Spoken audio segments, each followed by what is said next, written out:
On a bright afternoon in 2003, it was yet another baffling day for the luxurious Graff Diamonds store on New Bond Street. Two men dressed in sharp suits stepped out of a cab in front of the store, adjusting their ties. As the two men walked through the doors of the store, they were greeted by an employee and walked casually through the opulent display cases filled with diamonds and expensive jewels. Suddenly, one of the men pulled out a handgun and pointed it at the employees, while the other swiftly took control of the scene, demanding that the employees hand over the merchandise. Calm and focused, the second man began snatching diamonds, necklaces and watches from the display cases with swift efficiency. In seconds, diamonds worth millions were in their hands. Their composure set the stage for one of the most daring robberies in history. The store had been robbed twice before, but this was going to be the biggest heist they had ever experienced. As the robbers rushed toward the door with their loot, one of them grabbed a woman, pulling her outside as a hostage. The other fired a warning shot into the air, sending panic through the streets. Outside, the police were already on their way, but the robbers were prepared. The two men sprinted to a waiting blue BMW parked nearby, jumped in, and sped off. But things quickly went wrong. As they turned a corner, their BMW collided with a taxi, forcing them to abandon the car. Without missing a beat, they jumped into a waiting silver Mercedes, already prepared for such a contingency. As the silver Mercedes weaved through the London streets, the robbers opened the bags, checking the jewels they had taken. The haul was massive, worth £40 million. Diamonds, rubies, emeralds, every piece was worth a fortune. With their bags full, they knew they had succeeded. It wasn't just the value of the jewels that exhilarated them, it was the perfection of the heist. Deciding to lay low for the night, the two stopped at an abandoned place. Just like that, they disappeared into the night. Every move had been calculated, every step executed flawlessly. However, they left behind a crucial clue, a jar of skin cream. It seemed like an odd hiding spot, but within it lay the stolen jewellery, concealed with such ingenuity that it left investigators baffled. The scene reminded people of the famous Pink Panther films from the 1960s, where clever thieves pulled off big, over-the-top heists. The robbers seemed to be mimicking that style, leaving behind a clue that was almost too absurd to be accidental. Like a scene straight out of a film, and just like that, the name Pink Panthers was born. Did they leave it behind deliberately, as a cheeky taunt to the authorities? The Pink Panthers, an infamous criminal syndicate responsible for some of the most daring jewellery heists in modern history.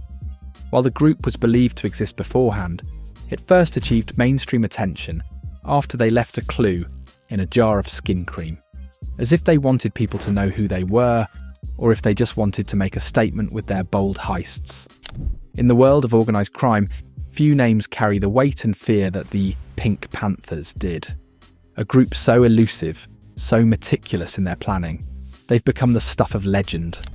Their reach extends across continents, their heists spanning from the streets of Paris to the skyscrapers of Dubai. A syndicate not defined by violence but by the sheer precision of their operations. For the Pink Panthers, a high-stakes heist is not a crime, it's an art form. They operate in the shadows, always on the move, always one step ahead. These aren't just criminals, they're phantoms. A criminal group that started in the 1990s in Serbia, a country known for its corruption at the time. This allowed them to recruit highly skilled criminals from all over the former Yugoslavia, including Bosnia, Croatia, Macedonia, Montenegro, and Serbia. The group was reportedly started by a Serbian man named Dragan Mikic. There's no clear number of how many members they have, but some say there are around 40 core members, while others think there could be as many as 800 when you include everyone who works with them. It's estimated that the Pink Panthers have carried out at least 370 robberies and stolen around $500 million worth of valuables. They've travelled the world, always searching for the biggest and most valuable targets. The Pink Panthers operate very differently from typical crime groups. On March 5th, 2004, just a year after their first robbery, the Pink Panthers struck again, this time targeting a necklace, unlike any other.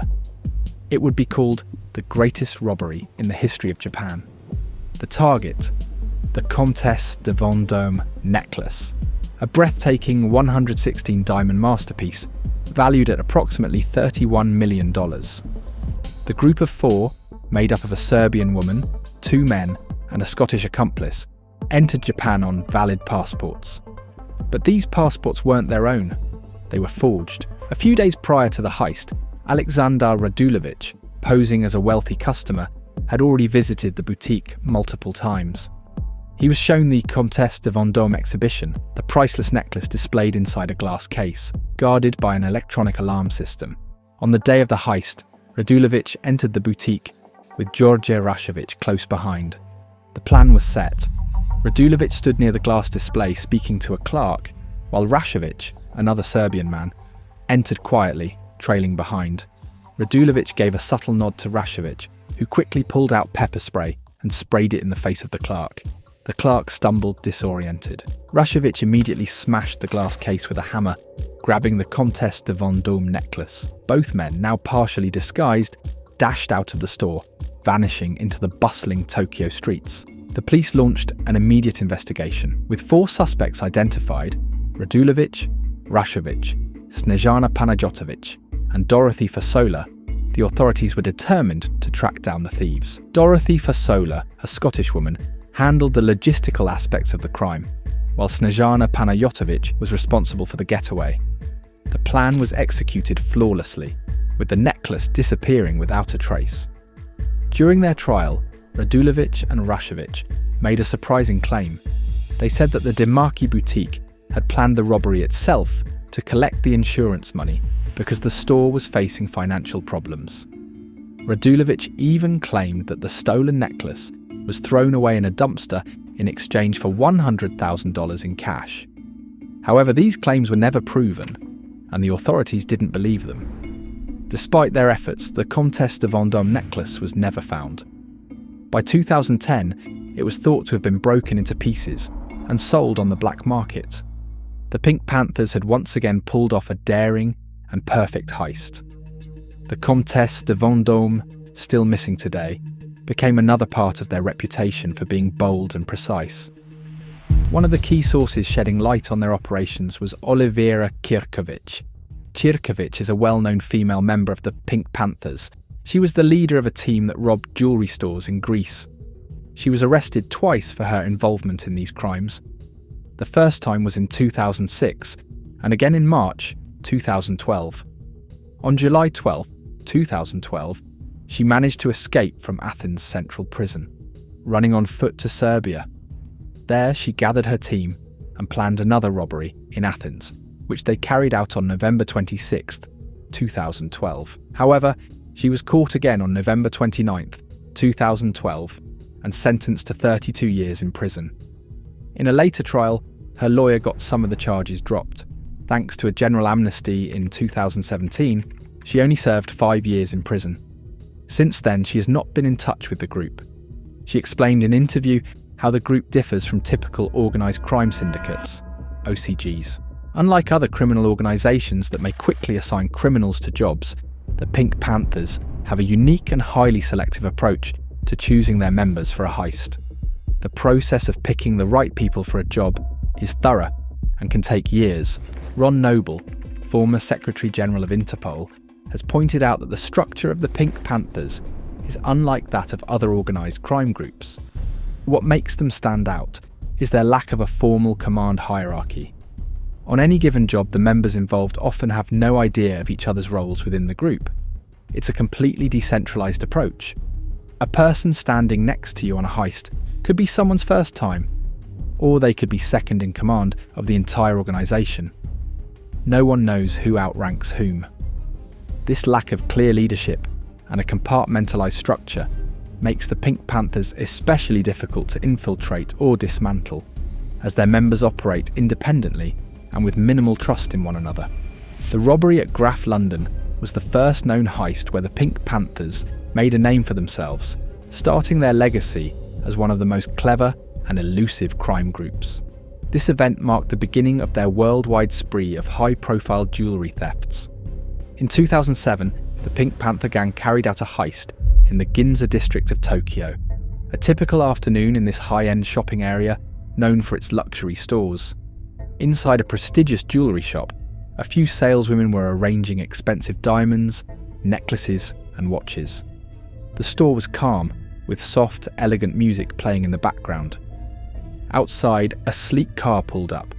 Rifat Hadziahmetovic, a member of the notorious Pink Panther gang, stepped out. He checked his surroundings to make sure no one was watching too closely. Suddenly, without warning, Hadziahmetovic pulled a tear gas canister from his bag and sprayed it into the air. The gas filled the room, causing the saleswomen to panic as they struggled to breathe and see through the thick cloud. Two other members of the gang who were already inside the store immediately sprang into action. They rushed to the display cases, grabbing handfuls of jewellery, including necklaces, tiaras and diamonds, stuffing them into bags as the employees stumbled in confusion. The gang moved with expert speed, grabbing the most valuable items. One of the thieves held a gun, keeping the workers at bay and ensuring there was no interference. They made their way to the exit. As they reached the door, Hadziahmetovic glanced back at the terrified employees before disappearing into the crowded streets of Ginza.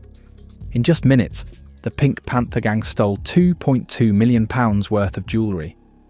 Using tear gas to disable the staff, they moved quickly, quietly, and with precision, vanishing into the crowd. In just 6 years, the Pink Panther gang pulled off 120 robberies in 20 different countries. What made them so successful was their careful planning and attention to every little detail. For example, before they robbed a jewellery store in Biarritz, France, they made sure no one could watch them by covering a nearby bench with wet paint. This clever move stopped people from sitting down and possibly seeing the robbery. Their ability to plan so well and avoid being caught made them one of the most skilled and successful criminal groups in the world. However, things started to change after their Dubai heist, the heist that made people question, is luck running out for the Pink Panthers? On April 15th, 2007, a quiet night at Dubai's Wafi Mall. Everything seemed peaceful. Shoppers were finishing up their evening, unaware of what was about to happen. Two stolen Audi S8 cars, one black and one white, raced towards the entrance of Wafi Mall, crashing through the glass doors with a loud crash.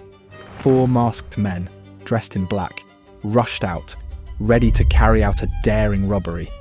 The robbers stormed into the Graff jewellery store, armed with fake guns and hammers.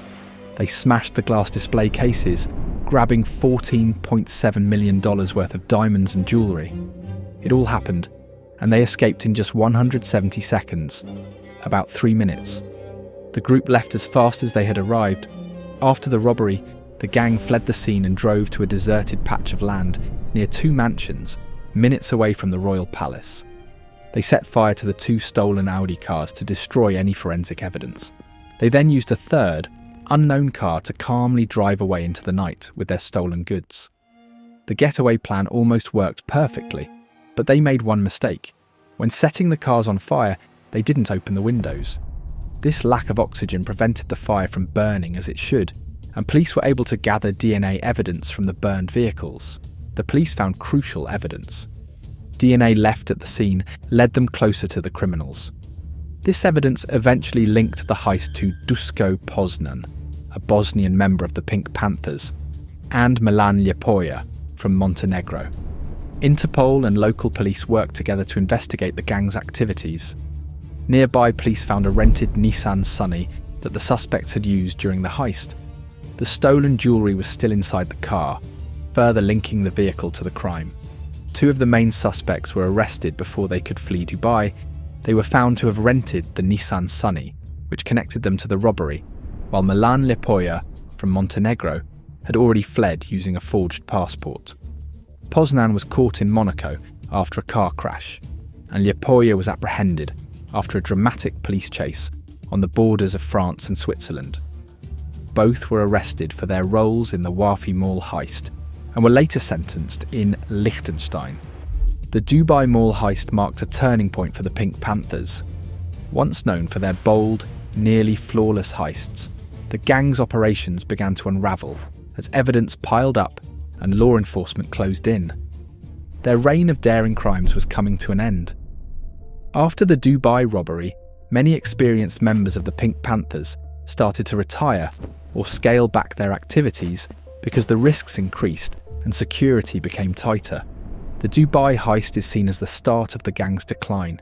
Since then, 189 members of the Pink Panthers have been arrested, with 59 of those arrests happening in the year before 2008. This was thanks to better cooperation between police forces in Europe, the Balkans, and other countries, making it harder for the gang to continue their crimes. Even though times were changing for the Pink Panthers, they still managed to carry out multiple robberies, showing that they weren't ready to back down. In 2008, they stole over $100 million in jewels from Harry Winston in Paris, disguising themselves as wealthy women to blend in. They executed the heist in minutes and vanished without a trace. In 2013, they struck the Cannes Film Festival, stealing $136 million in jewels from the Carlton Hotel. Armed and masked, they quickly seized 72 pieces and disappeared once again. That same year, Milan Poperic, a gang member, escaped a Swiss prison when accomplices smashed through the gate with a car and fired AK-47s to cover their exit. In 2018, they stole €2 million in jewellery from the Doge's Palace in Venice during a high-profile exhibition. Blending into the tourist crowd, they escaped but were eventually caught months later in Croatia. In 2022, they targeted the TFF art fair in the Netherlands, stealing diamond and sapphire earrings worth over $10 million. However, 2 members were arrested shortly after on a nearby highway. The Pink Panthers remain one of the most elusive and sophisticated criminal groups in history, always a step ahead and leaving law enforcement chasing shadows. As their legendary heists spread, the question remains, what will stop them?